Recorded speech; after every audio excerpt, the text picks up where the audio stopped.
Good morning, students. I hope you all are well. In the last class, we had completed the chapter Lesson 1, The Best Christmas Present in the World, and I believe the chapter is very clear to you. Now, we will move on to the poetry section. Today, we will start the poem The Ant and the Cricket. It's adapted from Aesop's Fables. Now, before we start the poem, let me tell you what is a fable. Well, children, a fable is a story which teaches a moral lesson. Fables sometimes have animals as main characters and they convey a message. Now, a very important question that comes to our mind is, what is the difference between a fable and a story? Well, students, fables are usually short stories starring animals, plants, inanimate objects, or mythical creatures that have human characteristics. The purpose of these stories is to leave some kind of lesson or moral learning, to invite the reader to reflect on a particular topic. Now we come to the story. Well, students, a story is a narrative that can be based on real or fictitious events and can contain all kinds of characters. The ending doesn't necessarily needs to be included, and there isn't always a moral to the story, as in the case of a fable. Now, as I said in the beginning of the class, The Ant and the Cricket is adapted from Aesop's Fables. Now, who was Aesop? Well, students, Aesop was a Greek fabulist and storyteller. And Aesop's Fables is a collection of tales from the Greek storyteller Aesop. Most of the characters in his stories are animals, some of which take on human characteristic and are personified in ways of speech and emotions. However, the majority of his characters retain their animalistic qualities, like tortoise is slow, hares are quick, etc. Aesop used these qualities and natural tendencies of animals to focus on human traits and wisdom. Each fable has an accompanying moral to be learned from the tale. Some of Aesop's fables are The Donkey and His Master, The Boy Who Cried Wolf, The Bear and Bees, The City Mouse and the Country Mouse, etc. Now, we will start the poem The Ant and the Cricket. Now, students, in the title itself, we see there are two important characters, the ant and the cricket. Well, children, these two characters actually represent two types of people who are there in a society. Some people are like ants, who are very hardworking and are concerned for their future, are always ready to face challenges, don't give up even though they go through a very tough or bad phase of life. And then there are people like cricket who are lazy, they don't care for the future, don't value hard work. So this poem about an ant and a cricket contains an idea of far-reaching significance, importance, which is as true of a four-legged cricket as a two-legged one. Now, we will go through a silly young cricket accustomed to sing. What type of cricket is that? Well, he is silly cricket and a young one, and he loved to sing. So the important point here is the poet has used two adjectives, silly and young, to describe the cricket. Accustomed to sing. Students, underline the phrase accustomed to sing. It means used to singing or habitual to singing. So there was a silly cricket, a young cricket, who was habitual to singing. He used to sing all the time. Through the warm sunny months of gay summer and spring, underline the word gay. So here, gay means happiness. So throughout the seasons, that means the summer and spring season, when the months were very pleasant, very happy, the cricket wasted his time singing and dancing. He did not think about what is to be done for the winter season. Began to complain when he found that at home his cupboard was empty and winter was come. So here, students, after the summer season and spring season, the winter had arrived and the cricket began to complain. He was very worried, as all the months of the summer and spring season he had just idled it away without storing anything for himself, and now, when the winter had come, he started to complain when he found that at home all the cupboards were empty and there was nothing inside it. Not a crumb to be found on the snow-covered ground. Students, underline the word crumb. Crumb here means a small piece of food. So when the cricket went outside and saw that the entire ground was covered with snow, he could not find a single crumb or a piece of food to eat. Not a flower could he see, not a leaf on a tree. Now winter is a season, students, where there are no flowers, no leaves on trees. Trees are completely bare and completely covered with snow. In such a season, the cricket could neither find a crumb to eat, nor he could see a flower or leaf on a tree. Oh, what will become, says the cricket, of me? Now the cricket was worried of his survival and started to wonder what will happen of him, from where he will get the food, as he had wasted the summer and spring season. Now here, students, you have the word snow-covered ground. Underline it. That means ground covered. At last, by starvation and famine made bold. Underline the word starvation, students. Starvation means hunger, and famine, that means shortage of food. At last, by starvation and famine made bold, all dripping with wet and all trembling with cold. Now here what happened?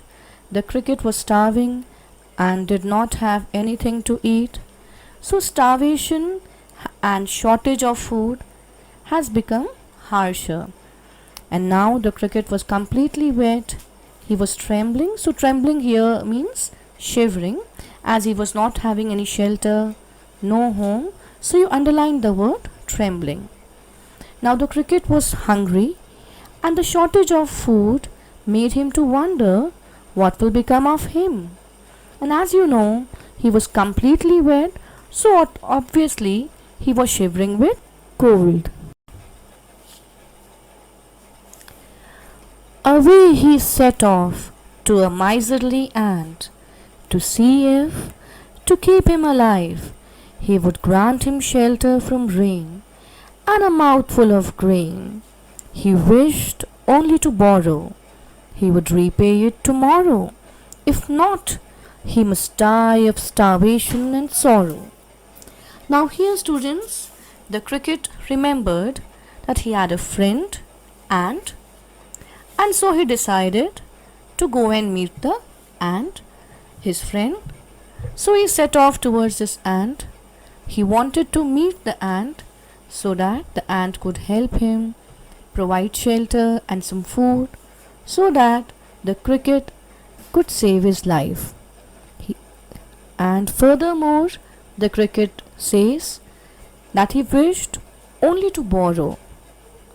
That means he had a desire that he needed to borrow shelter and food from ant, as it was winter season and he had not saved anything for the winter season.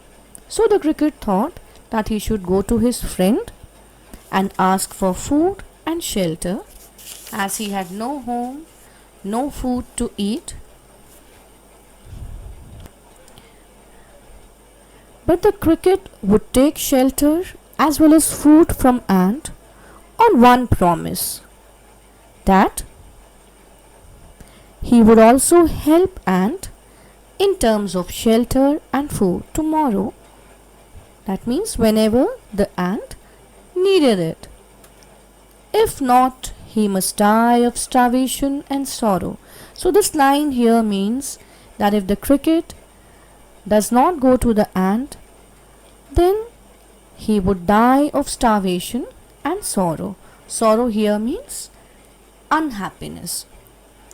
Says the ant to the cricket, I am your servant and friend, but we ants never borrow, we ants never lend.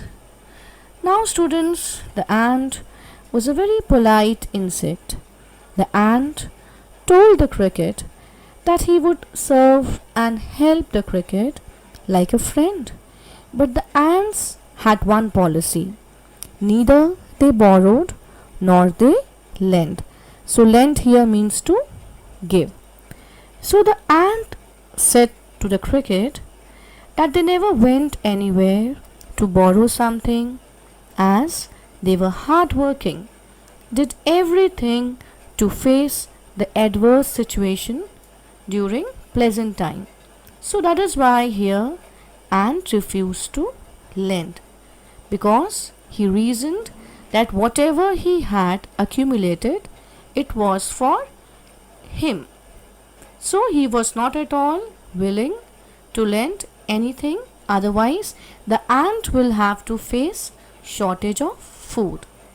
But tell me, dear cricket, do you lay nothing by? So here, students, lay nothing by means to save for future. So the ant actually asked the cricket, didn't he save anything for future when the weather was pleasant? When the weather was warm, caught the cricket. So underline the word caught. Caught here means said. So it is generally used in Old English stories and writing. So when the ant asked the cricket whether he had saved anything or not, when the weather was quite warm and he could work that time, the cricket replied, not I. So here it means that the cricket said he had not saved anything, as the entire summer and spring season he danced and sang, as the weather was very pleasant. It was happiness around, so he did not think at all about the winter season, how he would survive.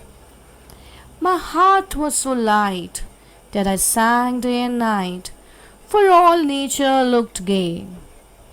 So here actually, children, the cricket said that the spring and summer seasons were very pleasant.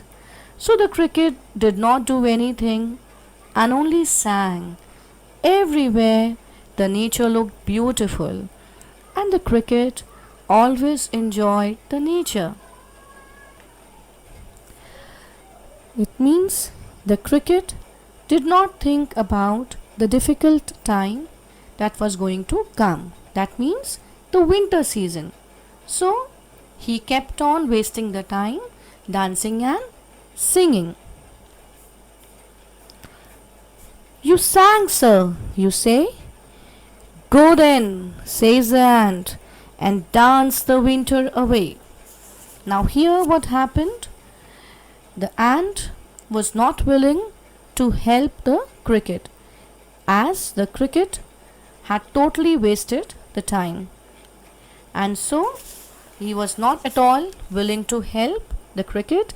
The ant was very angry and said that in the summer and the spring season, the cricket did not care about storing food for himself, which he could have used it wisely. That means the time of summer season, the spring season, he would have utilized it. Instead of dancing and singing, he could have worked hard. So he would never have landed into a problem in the winter season. So the ant, in a way we can say, refused to help the cricket. And it knew that even if it helped the cricket, it would remain the same and will never help in return. It will not repay and he will never keep its word. Thus ending, he hastily lifted the wicket. Now underline the word hastily. Hastily means quickly. Lifted the wicket, so underline the word wicket. So the wicket are actually the wings of the cricket. And out of the door turned the poor little cricket. Now, after the cricket was disappointed, sad, as it expected that ant would help him out, but nothing of that sort happened. The ant refused to help. So the cricket lifted its wings and went out of the door. Folks call this a fable. Now children, what is fable? In the beginning of the poetry, before I started the poem, I discussed that fable actually is a story which has animals as characters and it conveys a moral. Folks call this a fable. I'll warrant it true. Underline the word warrant, children. Warrant means promise. Some crickets have 4 legs and some have 2. So actually here the cricket with 2 legs symbolizes human beings. So it is actually, you can say, people call this fable, and it is true, and it is known that there are insects like cricket who have 4 legs, who are lazy, and there are also crickets, that means the crickets have been compared to human beings, because it's clearly specified the last line of the poem, some have 2. So that means the crickets have been compared to human beings, who are those human beings who are lazy and waste the time. So now children, I will explain the figures of speech used in the poem.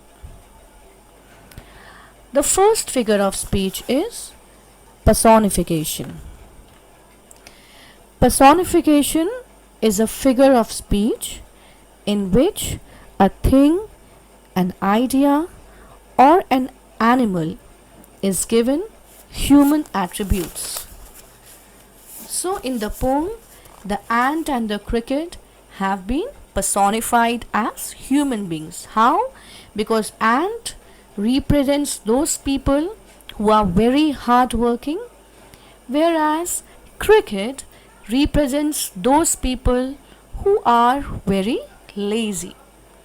The second figure of speech, metaphor. Well, children, metaphor is a figure of speech that is used to make comparison between two things that aren't alike but do have something in common. So in the poem it is clearly specified when we have used the lines some have 2. So it means some crickets have two legs. That means in the poem it refers to human beings. The cricket which has two legs refers to human beings who are very lazy and very careless and are not at all far-sighted. Okay, now the third poetic device is alliteration. So alliteration is repetition of initial consonant sounds. Now the first example of alliteration is through the warm sunny months of gay summer and spring. So sound, the S is a consonant, so we have the S sound repeated, sunny, summer, spring. The second example of alliteration, when the weather was warm. So verse sound, W sound is there, when weather warm.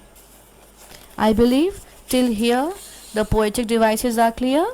The fourth poetic device is allegory. An allegory, children, is a poetic device which falls in line with the moral of a story. So while an allegory is a story, poem or picture, it's used to reveal a hidden meaning or message like the moral. So as we all know, the moral of the poem The Ant and the Cricket is that we need to be very hardworking, we need to be far-sighted like the ant, and we should not be lazy, because if we are lazy, we will never be happy in life and we will have to face the consequences later stages of life. The fifth poetic device is now the rhyme scheme. So rhyme scheme, children, you all know, it's the pattern of rhyme that comes at the end of each verse or line in poetry. So the rhyme scheme of the poem The Ant and the Cricket is A A B B C C D D D. Now how? Now we'll come to the first stanza. See the last line, sing. Now the second line, spring. So sing, spring. They are rhyming words, so it will be AA. Now we come to the third line, the last word, home. Come to the fourth line, the last word, come. Home, come. So BB sound. Then we come to the fifth line, the last word, found. Then the next line, ground, found, ground. So again they are rhyming, so it will be CC. Then we come to next line, the last word is C. Then you come to the next line, the last word, tree.